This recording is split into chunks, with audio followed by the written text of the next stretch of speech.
anos e mora na Meia Ilhada. No dia 1 de fevereiro comemorou-se o Dia Mundial da Leitura em Voz Alta. A leitura é a interpretação de símbolos com determinado entendimento.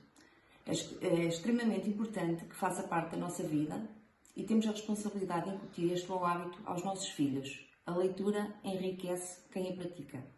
Vou ler um pequeno poema de um livro de um autor não muito conhecido, mas que é muito importante para mim, pois foi um ex-aluno meu, com a tenra idade, que escreveu este livro e ofereceu-me. E eu vou então ler um poema, que é Poeta.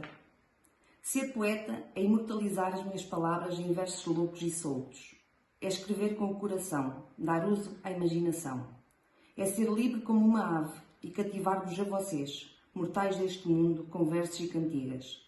É depositar todo o meu ser num poema, deixar a tinta escorrer pelo papel. Da mesma forma que o sangue corre nas minhas veias banais. Ser poeta é ser tudo, sem nunca existir, é ter tudo e ver tudo partir. Obrigada e boas leituras. Este livro chama-se O Gatilho e é de um autor inglês, Tim Butcher, que é é britânico, é um autor explorador, combina história com viagens. Eu vou ler um resumo rapidamente e depois vou ler um excerto do livro. Há 100 anos, numa manhã de verão em Sarajevo, um jovem de 19 anos sacou do revólver do bolso e disparou os 2 primeiros tiros da Primeira Guerra Mundial, marcando o início da história moderna. Ao matar o arquiduque Francisco Fernando, herdeiro do Império Austro-Húngaro, Gavrilo Príncipe deu início a um ciclo de acontecimentos que haveria de fazer 15 milhões de mortes entre 1914 e 1918, para coincidir com o centenário do homicídio a 28 de junho de 1914. O Gatilho conta a história deste jovem que sonhava com a independência do seu país e mudou o mundo para sempre. Numa narrativa que combina a história, as viagens, a biografia e a literatura, Tim Butcher analisa todo o contexto em que nasceu a Primeira Guerra Mundial, bem como as suas consequências, sobretudo a Guerra da Bósnia. Narra a viagem de Príncipe e a sua própria viagem, seguindo-lhe os passos e contextualizando o território e a história. Um relato apaixonante que dá vida ao momento em que o mundo foi para a guerra pela primeira vez e a uma região extraordinária que é um ponto cardinal da história. O excerto que vou ler é do assassinato do arquiduque. A decisão do motorista de virar para a rua Franz Joseph e não continuar ao longo do cais a pé, como fora decidido na Câmara Municipal, foi um golpe de sorte para o assassino, o príncipe. Quando o general Potiorek percebeu o que estava a acontecer, gritou para o motorista, ordenando-lhe que parasse imediatamente e fizesse marcha atrás até ao cais a pé. Em vez de ver o seu alvo passar a toda a velocidade, Príncipe viu o arquiduque abrandar mesmo à sua frente, a poucos passos de distância, com o galante conde, tão desejoso de proteger a vida do seu suzerano, em cima do estribo do outro lado do carro. Durante o instante que o motorista levou a engatar a marcha atrás, o arquiduque era como um pato imóvel. Príncipe segurou a pistola Browning, avançou por entre a multidão que estava no passeio, junto à entrada do café, e disparou para lá de Sofia, que estava sentada do lado mais próximo dele. Teve sorte, pois o primeiro tiro que disparou contra o arquiduque acertou em cheio. Disparou uma segunda vez, esperando agora atingir o governador colonial, mas no meio da confusão bateram-lhe no braço e a bala desplaçou a parte lateral do carro e atingiu Sofia. Eu quero amar. Amar perdidamente. Amar só por amar. Aqui, além, mais este e aquele, o outro e toda a gente. Amar. Amar. E não amar ninguém. Recordar. Esquecer. Indiferente. Prender ou desprender? É mau? É bem? Quem disser que pode amar alguém durante a vida inteira é porque mente. Há uma primavera em cada vida, é preciso cantá-la assim florida, pois se Deus nos deu voz, foi para cantar. E se um dia hei de ser pó, cinza e nada, que seja a minha noite uma alvorada, que me saiba perder para me encontrar. Vou ler um poema de Sebastião da Gama e que nos reporta para os dias de hoje. O sonho. Pelo sonho é que vamos, comovidos e mudos. Chegamos, não chegamos, Haja ou não haja frutos, pelo sonho é que vamos. Basta a fé no que temos, basta a esperança naquilo que talvez não teremos. Basta que a alma demos, com a mesma alegria ao que desconhecemos e ao que é do dia a dia. Chegamos, não chegamos, partimos, vamos, somos. O meu olhar é desviado para o céu por uma gaivota que o luar ilumina a atravessar a noite. Sinto os mosquitos a zumbir-me aos ouvidos como se procurassem penetrar os meus pensamentos. A minha prece hebraica pela paz de Diego, pela paz do mundo, surge debruada com a textura das mãos de meu tio apertando com força a minha nuca, largando-a seguidamente. Os seus movimentos em direção à ausência definitiva são tão imediatos que me sobressalto e olho em redor. Os meus olhos vigiam a rua deserta até se fixarem na úmida luz esmeralda de duas candeias que me espiam da mais alta janela do quarteirão. Vinícius de Moraes.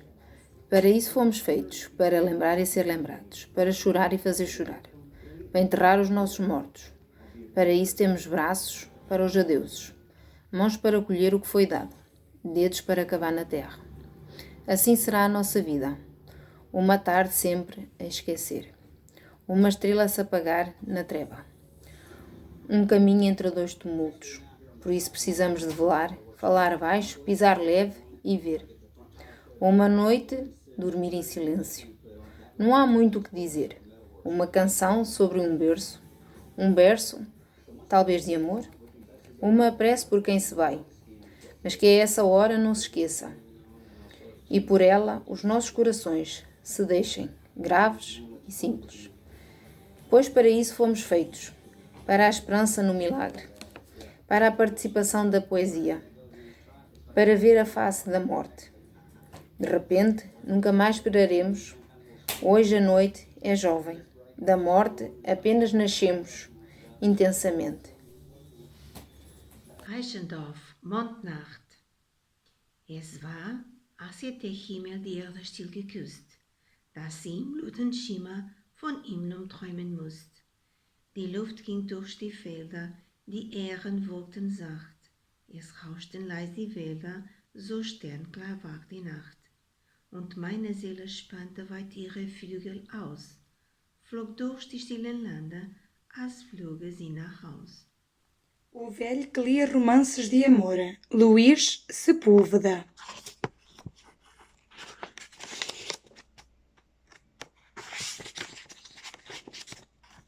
O céu era uma enxada barriga de burro, pendendo ameaçadora a escassos palmos das cabeças. O vento morno e pegajoso varria algumas folhas soltas e sacudia com violência as bananeiras raquíticas que ornamentavam a frontaria da administração da circunscrição. Os poucos habitantes que de El Idílio mais um punhado de aventureiros chegados das redondezas estavam reunidos no cais, esperando a vez de se sentar na cadeira portátil do Dr. Rubicundo Loa Chamin, o dentista, que aliviava as dores dos seus pacientes graças a uma curiosa espécie de anestesia oral. Dói-te? Perguntava ele. Os pacientes, aferrados aos braços da cadeira, respondiam abrindo desmesuradamente os olhos e a suar em bico. Alguns pretendiam retirar das respectivas bocas as mãos insolentes do dentista e responder-lhe insultando como ele merecia, mas as suas intenções esbarravam nos braços fortes e na voz autoritária do odontologista. Quiete, carago, tira as mãos, já sei que dói, e quem é que tem a culpa? Quem? Eu? Quem tem a culpa é o governo, mete isso bem na moleirinha. O governo é que tem a culpa de ter os dentes podres. O governo é que tem a culpa de te doer.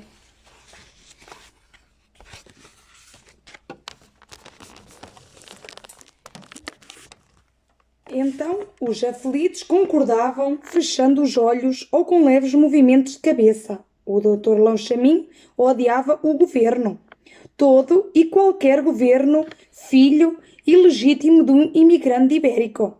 Dele herdou um enorme conflito com tudo o que soasse à autoridade, mas os motivos desse ódio perdeu-os no meio de uma pândega qualquer de juventude, de tal modo que o seu palavreado de anarquista se transformou numa espécie de verruga moral que o tomava simpático. Vociferava contra os governos, que se sucediam da mesma maneira, e que vociferava contra os gringos, que vinham às vezes das instalações petrolíferas do Coca, esses forasteiros desavergonhados que fotografavam sem autorização as bocas abertas dos seus pacientes. Ali muito próximo, a reduzida tripulação do Sucre carregava cachos de bananas verdes e fardos de café em grão. De um dos lados do cais, amontoavam-se as caixas de cerveja, de aguardente, fronteira, de sal e as garrafas de gás que tinham desembarcado cedinho. O Sucre largaria logo que o dentista acabasse de reparar queixadas. Iria subindo às águas do rio Nangaritza para desembocar mais tarde no Zamora. E depois de 4 dias de lenta navegação, arribaria ao porto fluvial de Eldorado. O barco, um velho caixote flutuante que se movia graças à decisão do seu mestre mecânico, ao esforço dos homens robustos que compunham a sua tripulação e à vontade física de um velho motor diesel. Só regressaria depois de passada a estação das chuvas, que se anunciava no céu toldado. Bastam 20 linhas para que o leitor fique preso à magia desta falsa candura, desta ilusória ligeireza, desta área inocência, depois prosseguirá, sem poder deter-se, até ao fim do romance, que parece chegar demasiado depressa, tal o prazer que a sua leitura dá.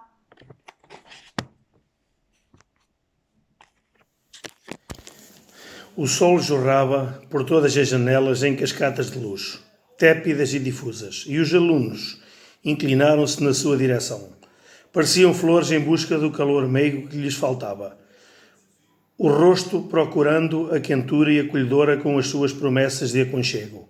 O impiedoso inverno transmontano aproximava-se, lento, mas inexorável, e o calendário pregado à porta marcava 1929. Luís Afonso passou a mão pelo cabelo, deixou a franja castanho clara descair para o lado e espiou furtivamente a fila de janelas para lá do pátio do Liceu Central Emílio Garcia, em Bragança. Lá estava ela, a beldade do outro dia. Na semana anterior, os olhos castanhos de Luís haviam-se cruzado pela primeira vez com aqueles mesmos olhos cor de mel, verdadeiros roçados dourados que espreitavam do outro lado, da ala feminina. Foi um momento breve, o tempo de uma abelha beijar uma pétala, o instante que demora um fugaz palpitar do coração, mas também eterno. Eterno como o incansável cintilar de uma estrela incrustada no firmamento, negro ou o contínuo muralhar de um mar sobre a areia fulgente da praia. Eterno. Aquele efêmero momento foi eterno, porque foi com ele que tudo começou. Gastos, voltaremos a viver livres como os animais. E mesmo tão cansados, floriremos, irmãos vivos do mar e dos pinhais. O vento levará os 1000 cansaços, dos gestos agitados e reais, e há de voltar aos nossos membros laços a leve rapidez dos animais. Só então poderemos caminhar através do mistério que se embala no ver dos pinhais na voz do mar, e em nós germinará a sua fala. Red Riding Hood by the Brothers Grimm. Once upon a time there was a sweet little maiden who was loved by her all who knew her, but she was especially dear to her grandmother, who did not know how to make enough of the child. Once she gave her a little red velvet cloak. It was so becoming and she liked it so much that she would never wear anything else, and so she got the name of Red Riding Hood. One day her mother said to her, "Come here, Red Riding Hood, take this cake and bottle of wine to grandmother. She is weak and ill and will do her good. Go quickly before it gets hot. And don't loiter by the way or run or will fall down and break the bottle and there will be no wine for grandmother. When you get there, don't forget to say good morning prettily without staring about you. I will do just as you tell me, Red Riding Hood promised her mother. Her grandmother lived away in the wood, a good half-hour from the village. When she got to the wood, she met a wolf, but Red Riding Hood did not know what a wicked animal he was, so she was not a bit afraid of him.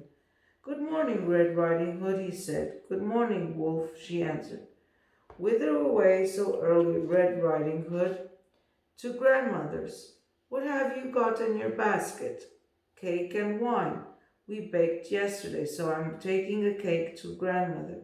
She wants something to make her well. Where does your grandmother live, Red Riding Hood? A good quarter of an hour farther into the wood. Her house stands under 3 big oak trees, near a hedge of nut trees, which you must know, said Red Riding Hood. The wolf thought, this tender little creature will be a plump morsel. She will be nicer than the old woman. I must be cunning and snap them both up. He walked along with Red Riding Hood for a while. Then he said, look at the pretty flowers, Red Riding Hood. Why don't you look about you? I don't believe you even hear the birds sing. You are just as solemn as if you were going to school. Everything else is so gay out here in the woods. Red Riding Hood raised her eyes, and when she saw the sunlight dancing through the trees and all the bright flowers, she thought, I'm sure grandmother would be pleased if I took her a bunch of fresh flowers. It is still quite early. I shall have plenty of time to pick them. So she left the path and wandered off among the trees to pick the flowers. Each time she picked one, she always saw another prettier one farther on. So she went deeper and deeper in the forest. In the meantime, the wolf went straight off to the grandmother's cottage and knocked at the door. Who is there? Red Riding Hood, bringing you a cake and some wine. Open the door. Lift the latch, called out the old woman. I am too weak to get up. The wolf lifted the latch and the door sprang open. He went straight in and up to the bed without saying a word and ate up the poor old woman. Then he put on her nightdress and nightcap, got into bed and drew the curtains. Red Riding Hood ran about picking flowers till she could carry no more, and then she remembered her grandmother again. She was astonished when she got to the house to find the door open, and when she entered the room everything seemed so strange. She felt quite frightened, but she did not know why. Generally I like coming to see grandmother so much, she thought. Good morning, grandmother, she cried, but she received no answer. Then she went up to the bed and drew the curtain back. There lay her grandmother, but she had drawn her cap down over her face and she looked very odd.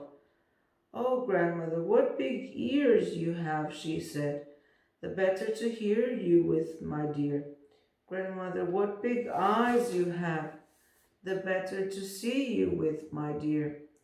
What big hands you have, grandmother. The better to catch hold of you with, my dear. But grandmother, with what big teeth you have.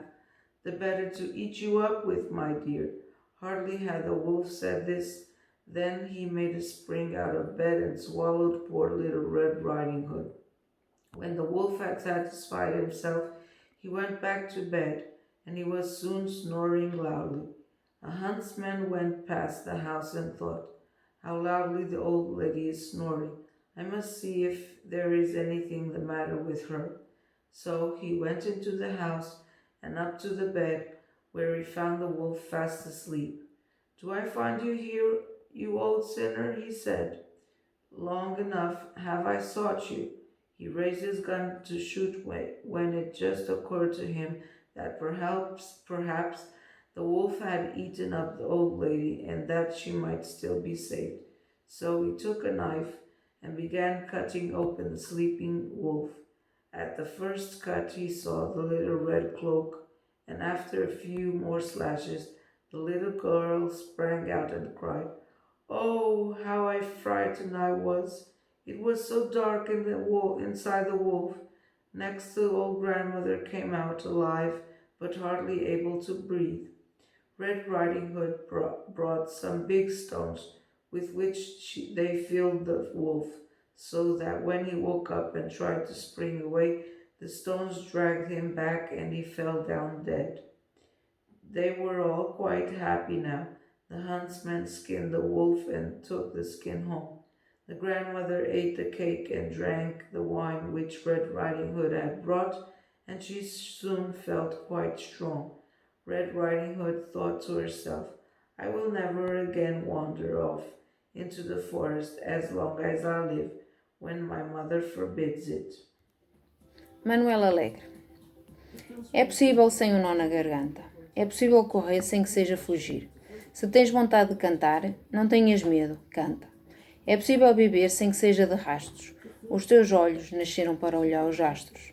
Se te apetece dizer não, grita comigo, não. É possível viver de outro modo. É possível transformar em arma a tua mão. É possível o pão. É possível viver de pé. Não te deixes murchar. Não te deixes que te domem. É possível viver sem fingir que se vive. É possível ser homem. É possível ser livre. Boa tarde. Sou Ana Paula Moreira Rodrigues Mota, curso 12º ano no Centro Qualifica. E venho relatar um pequeno texto em espanhol sobre manipulação e manipulador de alimentos. Autora Beatriz Barreto Gonzalo, licenciada em Ciência e Tecnologia de Alimentos, diplomada em Nutrição Humana e Dietética. Es importante conocer y cumplir las normas de higiene durante la manipulación de alimentos, porque así podremos garantizar la seguridad de estos y evitar enfermedades de origen alimentario. La mayoría de las veces el manipulador de alimentos es el que interviene como vehículo de transmisión de estas enfermedades, con lo cual es importante que tengamos en cuenta el gran papel que jugamos en la prevención. Manipulador de alimentos es toda persona que por su actividad laboral tiene contacto directo con los alimentos durante cualquier de sus fases, desde que se recibe hasta que llega al consumidor final, esto es durante su preparación, fabricación, transformación, envasado, almacenamiento, transporte, distribución, venta, suministro y servicio. Lo primero es definir qué entendamos por salud. Para la Organización Mundial de la Salud, OMS, la salud es un estado completo de bienestar físico, mental y social, y no solo la ausencia de molestias o enfermedades físicas. Por ello, una buena alimentación supone un factor determinante para mantener y mejorar nuestra salud y, por supuesto, prevenir que los alimentos que tenemos a nuestro alrededor se contaminen sería otra forma de evitar enfermedades. Definimos enfermedad de transmisión alimentaria o toxinfección alimentaria cuando cualquier enfermedad producida por consumir alimentos contaminados. Vou fazer então um pequeno resumo do que é de que se trata isto em português, né? Pronto, é um livro onde fala pois, do manipulador, da manipulação de alimentos. A importância. Manipulador é todo aquele que manipula alimentos desde transporte, armazenado, preparação, envasado, distribuição e venda, tanto comercial como doméstico. A importância da higiene dos alimentos e sua manipulação, seja no trabalho, na empresa, na área doméstica, para evitar doenças de origem alimentárias. A acrilamida é uma substância química que se produz naturalmente em alguns alimentos ao cozinhá-los a mais de 120 graus centígrados, que aumenta potencialmente o risco de padecer cancro. alimentos como café, pão, bolachas, cereais, batata frita e outros, sim, que os métodos de cozinhado são a fritura, o assado e o tostado, são os favorecedores para esta substância chamada acrilamida, que uma organização sueca descobriu ao redor do ano 2002. A Organização Mundial da Saúde sugere algumas medidas para prevenir a acrilamida. Temos tipos de contaminantes físicos, químicos e biológicos. Contaminação cruzada surge ao juntar alimentos crus e cozidos, sejam peixes, carnes, hortaliças, alimentos destapados no frigorífico, sejam eles crus ou cozidos, colocação das panelas com comida no frigorífico. Tudo isso está no que se chama contaminação cruzada, porque no frigorífico há muitos micro-organismos e eles passam de um alimento ao outro. Por isso os alimentos crus devem estar cada qual no seu saco, não é recomendável juntá-los todos, porque há contaminação. Muitas vezes a gente pensa que não é, mas é. Ora, a importância de usar máscara na elaboração dos alimentos na área de comércio e na área doméstica, pois se devem tomar em conta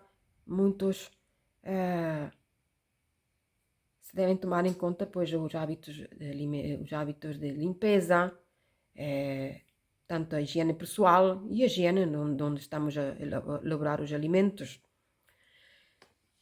Os micro-organismos estão em todo o lado, que são gérmenes, micróbios, bactérias, que se classificam em beneficiosos, alterantes e patógenos, que estes últimos são os mais perigosos, causantes de doenças alimentares. Vou nombrar alguns, como Salmonella, Staphylococcus aureus, Listeria monocytogenes, Escherichia coli, Clostridium botulinum. Esta última bactéria pode desarrollar-se no interior das latas quando se abre uma lata e se deixa esse alimento nessa lata no frigorífico ou fora do frigorífico. Ao retirar um alimento de uma lata, devemos colocá-lo num envase plástico. Pronto, estes micro-organismos causam febre, diarreia, mal-estar geral, dor estomacal, vômitos e muitas outras. Há umas, esta botulino, lá da lata, pode causar a morte. Temperaturas de onde elas se desenvolvem, se favorecem no seu desenvolvimento. Temperaturas abaixo zero, atingindo os 18 graus centígrados, não crescem nem morrem.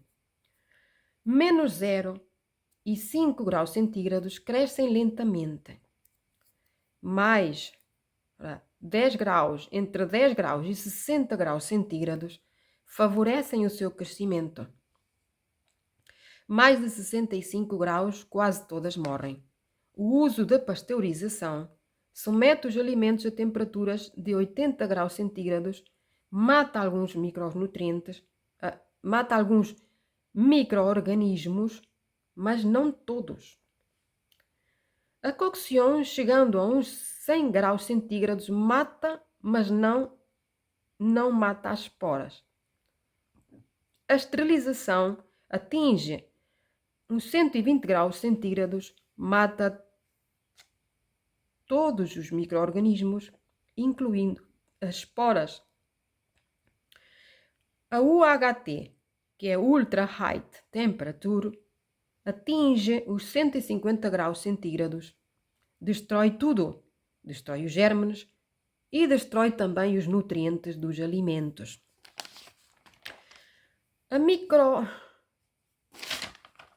A acrilamida foi descoberta por uma organização sueca ao redor do ano 2002. E de aí a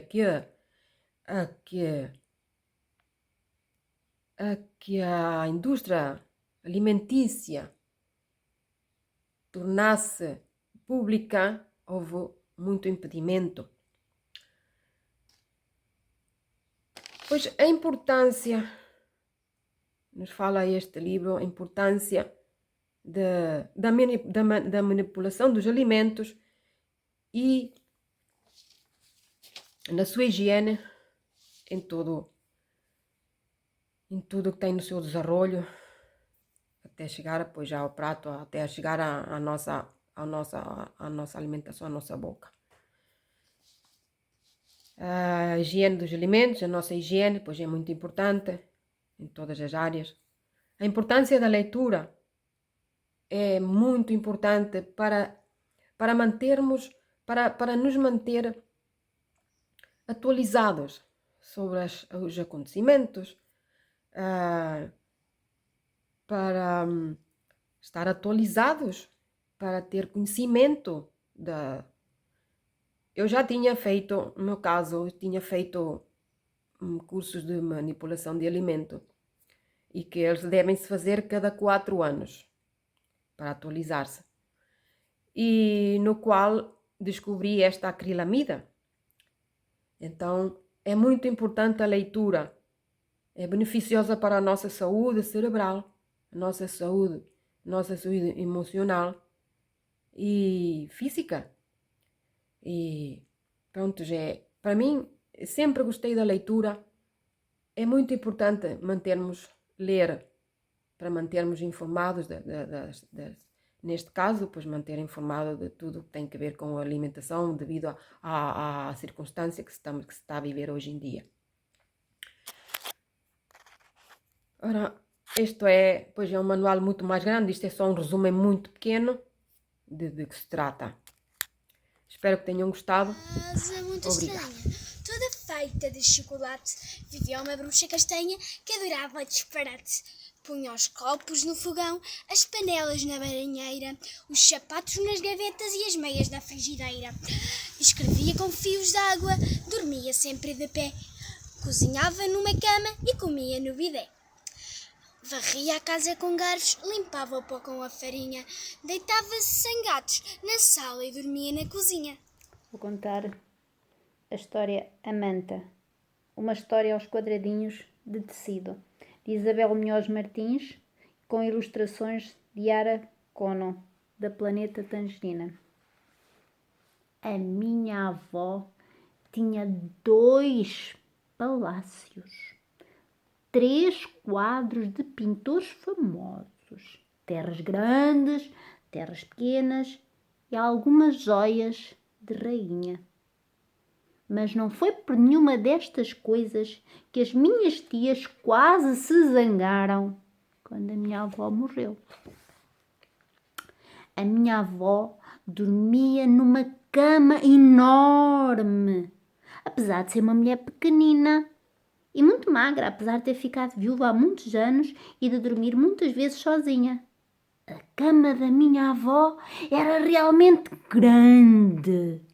Uma vez experimentámos e nela cabiam 4 raparigas, 3 rapazes, 2 gatos gordíssimos e um cão mais ou menos pequeno. Coubemos todos sem esforço, à larga mesmo. A minha avó também lá estava e diz que dormiu que nem uma santa. A princípio estranhámos o colchão duro e os cobertores pesados, mas passado alguns minutos não havia no mundo melhor lugar para adormecer.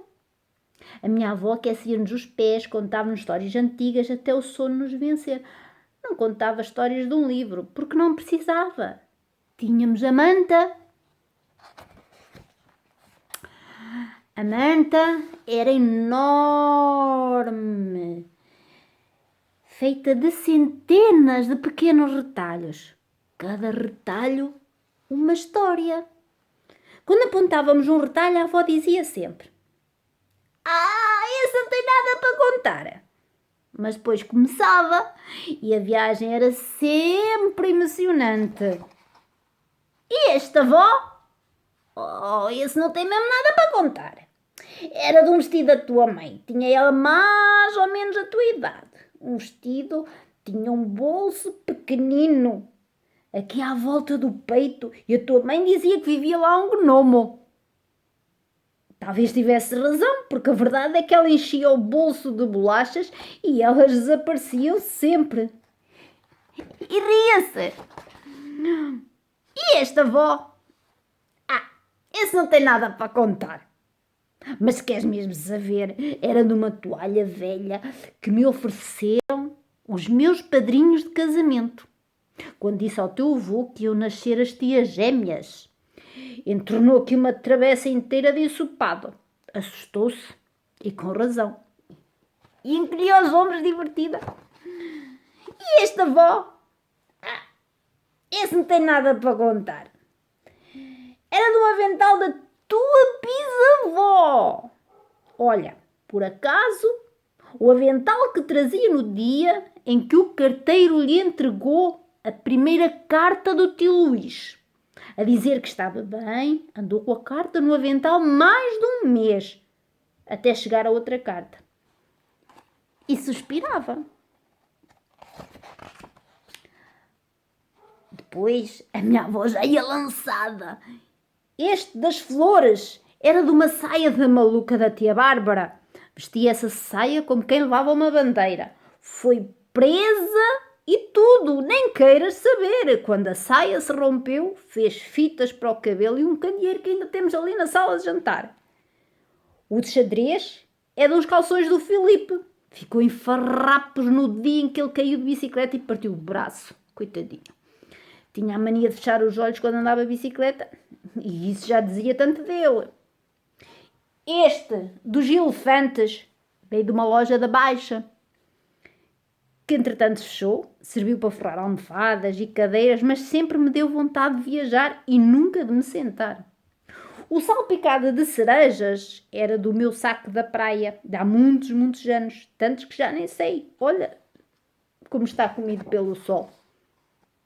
Quando a minha avó morreu, todas as minhas tias queriam a manta, mais valiosa que tudo o resto. Amoaram durante dias, mas depois lá se entenderam. Porque sempre foram amigas. Desde então ficou combinado que a manta fica um mês em casa de cada uma. Nos meses em que cá está, vem cobrir a minha cama. E é como se voltasse a estar com a minha avó e com todas as suas histórias.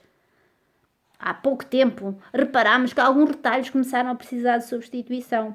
E é por isso que já lá está um quadradinho do meu pijama a riscas e outro dos cortinados da sala, que o gato rasgou de alto a baixo, no dia em que lhe deu uma fúria. Já agora, o quadradinho do meu pijama também tem uma história. Foi a minha tia que me ofereceu aos anos, porque achou parecido o pijama antigo da avó. Procurei na manta e lá estava ele.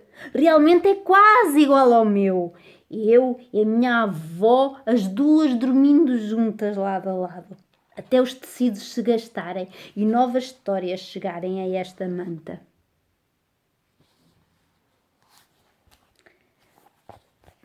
É assim, gostei do livro porque, apesar de ser um livro que possa ser de luto, ele transforma a dor em amor. E com a simplicidade escrita de um livro para crianças, a mensagem é muito intensa. É o que nós fazemos para avançar num processo de luto. É realmente continuar e transformar o que poderia ser muito doloroso em algo mais leve. E, podendo eu agora partilhar, eu transformei o pelo da minha Duda, minha cadela de estimação de 13 anos, num enfeite de uma bola natalícia. Outro transformei do vestido preferido da minha mãe, também num adorno de Natal. Todos os meus que já partiram estão presentes em pequenos retalhos também da minha vida. Por isso, a morte e o luto, de forma simples e mais leve, contada num conto de crianças. Obrigada.